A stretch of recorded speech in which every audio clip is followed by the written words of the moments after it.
I turned my dating life into a spreadsheet. No, seriously. Columns, color coding, formulas, the whole sad stationery store fantasy.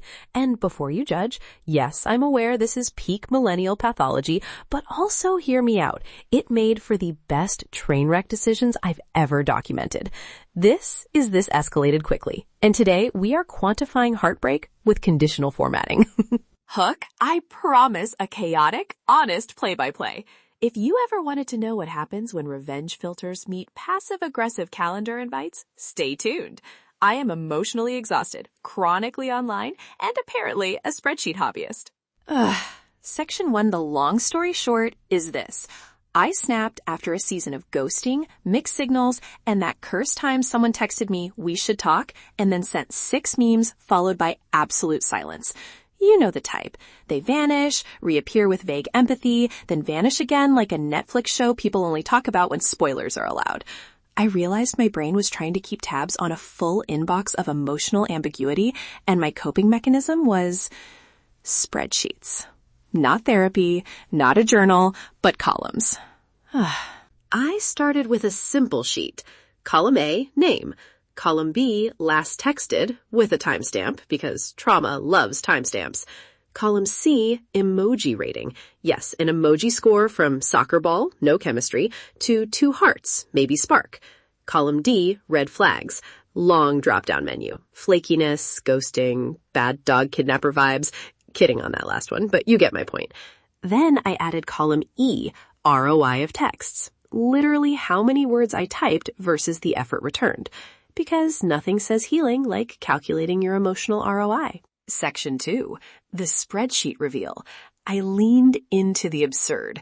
Conditional formatting turns cells bright, tragic red when someone ghosted for more than 48 hours. I created a revenge filter named Do Not Reply that would gray out a row if someone used the phrase, "I'm just really busy right now," which is apparently code for, "I am emotional furniture and you are not the couch." I added a sentimental column called Said They Loved Me Once, Yes, No, because database normalization is how we process trauma. The best part? I gave each contact a little emoji badge. Winky face equals questionable consent to flirt. Sunglasses equals performative aloofness. Clapping hands equals gaslighting disguised as compliments. I also built a pivot table called Most Time Wasted and, for a laugh, a chart titled Text Investment versus Likelihood of a Real Date. Spoiler, the line plummets faster than my self-control at an open bar. And then I added a final micro feature, a passive-aggressive status update generator. It would draft a calendar invite with the subject line, "Status, please explain," and politely set the location to their last known emotional availability. Because passive-aggressive calendar invites are the adult version of leaving a note on the fridge, but with RSVP tracking.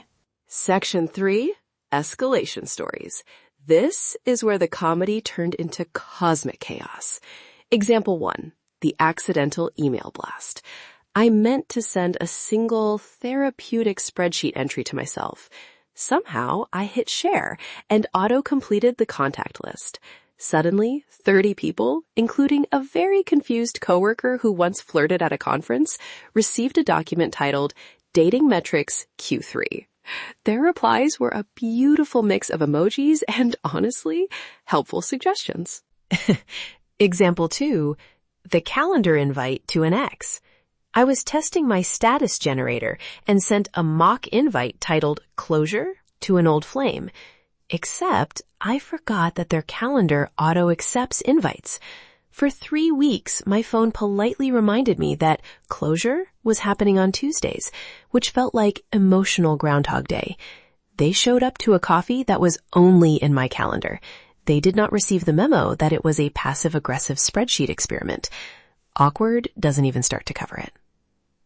Example 3, the do not open DM. I flagged a DM thread as do not open because it contained the single most confusing blend of mixed signals known to humankind. Of course, the person I flagged about screenshotted my note and sent it back with the caption, "Oh wow, thanks for the transparency." This is how my emotion management tool turned into passive-aggressive content fodder, and several mutual friends got involved like it was a soap opera voting round. at some point, between color codes and accidental invitations, it stopped being funny. I found myself refreshing to see if a cell had turned red, as if my worth could be determined by a hex code. The spreadsheet had become less of a gag and more of a scoreboard for things I couldn't control.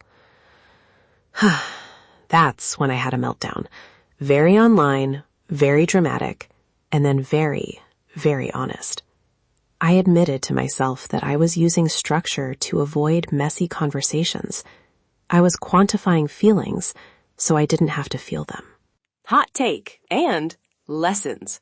Spreadsheets are delightful and they make great stories, but they are not a substitute for boundaries or direct communication. If you're using a tracker to punish someone, you're probably avoiding a hard conversation you owe both of you. Also, emoji readings are fun, but they can be dehumanizing if you forget there's an actual person behind the shady winky face. Set boundaries, ask for clarity, and if someone ghosts you, it's okay to archive the row and archive the person from your life, metaphorically speaking. And if you love metaphors, actually archive their number. Quick recap. I turned my dating life into a spreadsheet. It made me laugh. Then it made things worse in very specific adult ways. And then, predictably, it made me look inward. If you have a ridiculous rule-based dating hack, I fully expect the 3-text rule or the emoji economy, send it my way. Share the chaos, the spreadsheets, the passive-aggressive calendar invites. And if you liked today's episode, take literally 2 seconds to leave a review. Your 5-star life advice fuels my next bad decision. Stay chaotic. If today's episode made you laugh, question humanity, or feel slightly better about your own life choices, then my job here is officially done. I'm Liv, your emotionally exhausted, chronically online host. And remember, this escalated quickly. Stay chaotic.